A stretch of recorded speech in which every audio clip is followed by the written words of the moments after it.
All right. So I'm going to talk today a bit about process automation for design and analysis of injection molded parts.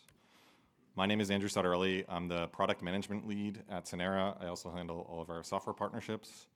I spent almost all of my actual professional career working for engineering software companies, even though by schooling I'm a mechanical engineer.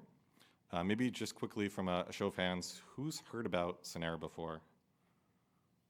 Actually, okay, a decent amount of folks here. That's a positive thing. So for those of you that haven't heard about Synera before, we're a company based out of the north of Germany in Bremen, founded in 2018 as a spin-off of Alfred Wegener Institute, a research institute studying climate science. But I think the most interesting thing about us is not where we come from or who our investors are, but who our customers are. And if you look here at some of the companies we have, whether it's BMW, Volkswagen, MAN, Ariane Group, also NASA, I think we'll also be talking a bit about us tomorrow. These companies are doing incredible things, and they're starting to use Synera to elevate their processes. And so what are we actually doing with Synera? Well, we're trying to solve the problem that a lot of engineers encounter today. So for those of you that are engineers, you probably work in very sequential manner. You're passing design data from one group to a simulation group to a manufacturing group. And this transfer of information and knowledge is really difficult, and it slows down the product development process. Of course, inherently, there's silos between all of these different groups that stagnate this process. And if we think about something like injection molding, if you want to design a part for injection molding and use Moldflow, for instance, to get some insights there, you really have to be an expert in that specific software to then bring those insights back into the entire development process where you may be a design engineer that doesn't have that expertise. So, we took a step back and said, well, how are people trying to accelerate these processes today? And generally, it's in two different camps, either manual work or automation. So manual work, it's pretty easy. You have a company that's trying to develop faster, and you just hire more people. But we all know that's, one, very difficult to find the right quality of candidates. If we look at the room today, it's a small group here, and it's a small group of folks that really can accelerate companies, and it's expensive to hire them. If we look at the automotive industry in Germany, a lot of times it's outsourcing. So people will go through and work with engineering service providers to bring in engineers for project basis to accelerate their teams. But there's a lot of challenges with overhead, IP, and essentially the quality that comes out of some of these engineers. The other aspect that we see is automation, right? A lot of us are using Python to automate different tasks that we do every day, or we're using the scripting environments from products that we already use today to try to automate our work. But the problem we have with those is whether it's automating HyperMesh or ANSYS or Excel, it ends up being some single-purpose automations that don't string together. Or if you're using Python, it's great, but, well, it lacks integrations into all the engineering tools that you're using. And so that's where we took a step back and said, okay, what is this perfect world that engineers could work in where they could really automate any aspect of their development process in a simple way? We don't want to have engineers writing complex codes. It's hard enough to get engineers to document their processes. Let's not have them write complex Python scripts. We want the work that's automated to be shareable, reusable, transferable to other folks, and understandable by other people in the engineering organization, not just the engineer, but the manager, the other people related to your projects. And so to do that, we ended up creating this visual language for engineers. So it looks pretty similar to those of you that may be not familiar with Synera yet, but with Grasshopper, kind of themed after that, where you can create these automations in a visual way using a process canvas to construct your workflow, and then have the 3D visualizations you're familiar with from your CAD tools, from your CAE tools, to actually understand what's happening inside your automation. Now, what types of things do people automate inside Synera? This is always a complicated task for us because we're an open platform. You can automate pretty much anything, and we see that really in the scheme of things that people end up automating inside Synera. It can be as simple as pulling two parts out of your PLM system and comparing some attributes from them, all the way up to full vehicle concepts or spaceship design happening inside the same product. And so today I'm really going to focus a bit on what we're doing in injection molded part design, because that's an interesting area for us, especially in the automotive space and consumer goods, where we see this as a mass manufacturing method for a lot of components. So let's take a look at a simple part here. It looks pretty basic, but what are all the questions that go into actually trying to design a component like this? First off, we have to think about what should my wall thickness be. Now, I could go pretty thin, but then maybe I don't meet my structural criteria. I could go thicker, but then I'm going to actually have issues with my injection process. Of course, I have to think, is my part actually moldable? Can I demold it? Can I get it out of my machine at the end of the day? Where should this parting line go? Do I need multiple tools? Will my part actually hold up to the loading conditions that I've defined? What about fatigue if I'm thinking about an automotive component? When I start getting into the manufacturing process, where will there be defects? Because there will be defects. Where are my weld lines going to be? Where are my sink lines? Is there going to be freezing? All of these going to be identified with molding simulation software, but getting that back into the design process is difficult. We have to think about how my mold should be designed. Does my mold need conformal cooling channels? How should I manufacture my mold? Where should I manufacture my parts? How much, in the end, is my part going to cost? The most important thing for a lot of companies. And then what material should I use? All of these things play a central role in the design for injection molded parts. And now let's think about how this actually translates into the work of engineers and designers. So typically, when we think about this, we think about maybe software tools.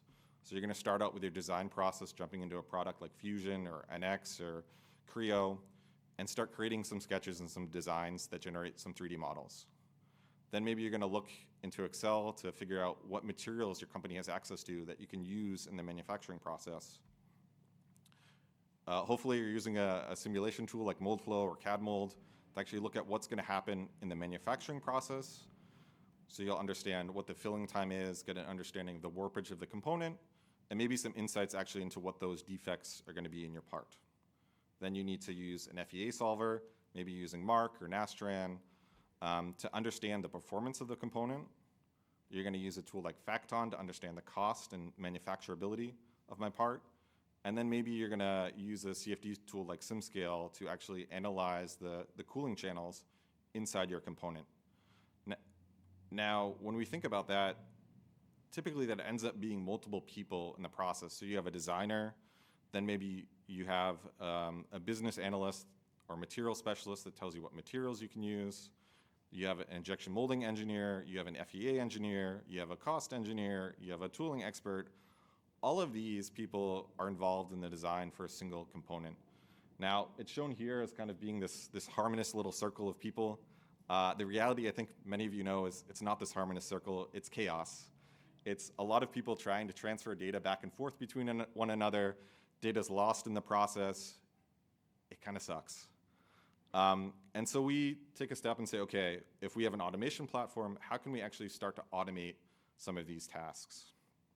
And so, the first example I have here is a consumer products example. So it looks pretty basic, it looks pretty simple. It's kind of a door on a washing machine where you might put in the detergent.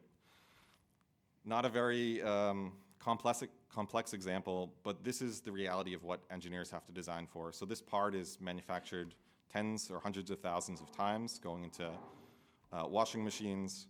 And the challenge is, because it's manufactured so much, we have to make sure that it's going to meet a lot of different criteria and, of course, be cost competitive. So we need to make sure that it's going to have low warpage because we're going to put this inside an assembly. We need to be aware of where our weld lines and sink lines are going to be because that's going to influence the consumer perception of your product. And so in the end, we're going to end up with a part that looks like this with some ribs on the backside of it to enable us to meet these design criteria. And so now I'm going to step through what that process looks like inside Synera. So first off, you see Synera here. It looks, again, pretty similar to Grasshopper for those of you that are familiar with it. And the process starts out pretty basic every time. We're going to start here by importing some geometry. We also have connections to all the major CAD tools. So if you want to remote control CATIA, NX, Creo, SolidWorks, and so on, you can easily do that. But we'll just import some basic geometry. And now, after importing the geometry, we're going to go ahead and start to create a workflow that generates ribs on our product here.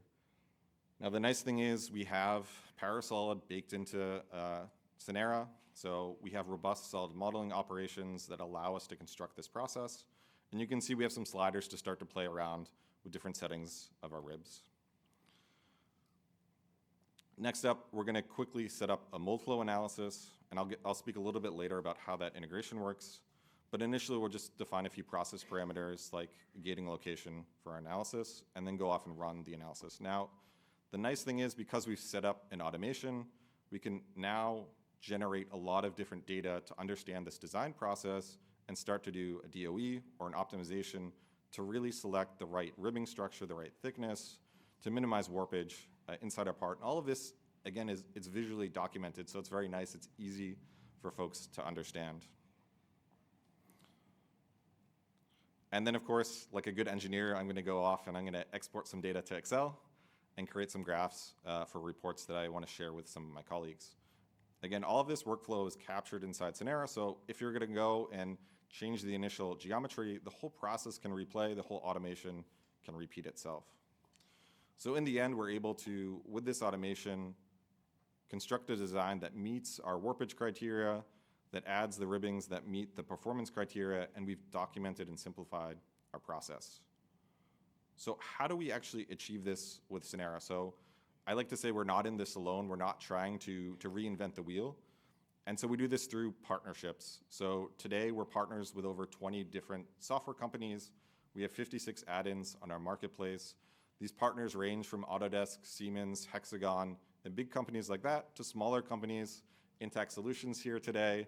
For those of you that were in Berlin, we're partners also with Cognitive Design Systems, Rafinex, and even we're starting a new partnership with SimCon, makers of CAD Mold, to bring their injection molding simulation software inside Synera as well. But really the key here is the marketplace enables easy access and connections to all these different tools. So if I think about what engineers do today when they want to automate things, they're crafting that by themselves, they're writing their own scripts, and what we're trying to do is provide those easy off-the-shelf connections to those tools so you can focus on the engineering work and not the integration work. And so with Moldflow, we worked with Code Product Solutions, actually an engineering company based in the Netherlands that does a lot of consulting work for automotive car seats. And they created this integration inside Synera and released it themselves. And it allows you essentially to remote control Moldflow, generating your studies and bringing all that data back inside your Synera process. Now, the second example I want to talk about here is getting now more complicated. So we started with a designer and an injection molding engineer, and now we're going to add in a finite element analysis. And in this case, we have a structural component that we want to, again, add some ribs to. We want to minimize warpage, and we want to make sure that we're producing a part that has the lowest possible mass that still meets all of these different criteria. So we're going to combine not only Moldflow, but we're going to do FEA. We're going to combine our CAD tool here as well. And so again, I really love the visual environment inside Synera. It makes it very easy to understand the processes and document everything as you go along. And like before, we're going to start off by importing some geometry. In this case, bringing in a step file here, already color-coded with different information embedded there. I've created here a nice little embedded workflow that's going to actually go off and generate the FEA mesh. And so again, the nice thing is we're not just providing nodes that generate FEA meshes inside Synera, we're also connecting to your favorite tools like ANSA, HyperMesh, so that you can use the tools that you're already using inside your workflow, inside your process, rather than just providing what's provided by one vendor or another. Next, we're going to set up a basic FEA analysis on this component. Again, nicely embedded inside a little node here, but we're using our internal solver here, but you can also make a connection to Nastran, ANSYS Mechanical, Abacus, OptiStruct, even now MSC Mark. So whatever you're comfortable with, you can start using that inside your process. In this case, we're going to extract a displacement response to understand the stiffness of our part. And then we're going to move on to the next step. We're going to run a Moldflow analysis again. So we're going to pull out some warpage values here. And so we're going to have an evaluation now of a few different components: stiffness, warpage, mass. And so you probably noticed these little purple boxes around some of my nodes on my canvas here. This is so we can do a design exploration and really explore the solution space of our model here. So we went through and we generated 100 different possible design variations here, running them all through our FEA solver, through our Moldflow solver, to really understand all of these different aspects that go into the design of an injection molded part. And of course, I can select any one of these, or I can just show my design response space and evaluate that directly inside Synera and visualizing in the canvas.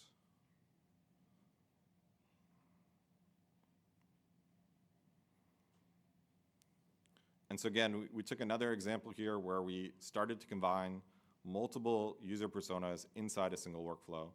And the nice thing with Synera is, those multiple individuals can work on the same document, construct a very complex workflow, and all of that is executed without any manual intervention there once it's constructed. And I'll just touch briefly on one last example here, which is something we put together with our partner SimScale and my colleague Max did for his master's thesis, which is now actually design and optimization of cooling channels. So Max had this great idea that, you see on the left kind of the more traditional cooling channels that you might see. He had the idea that there's a better way to generate those, and he came up with his own algorithm to design this kind of more vein-like cooling channel structure.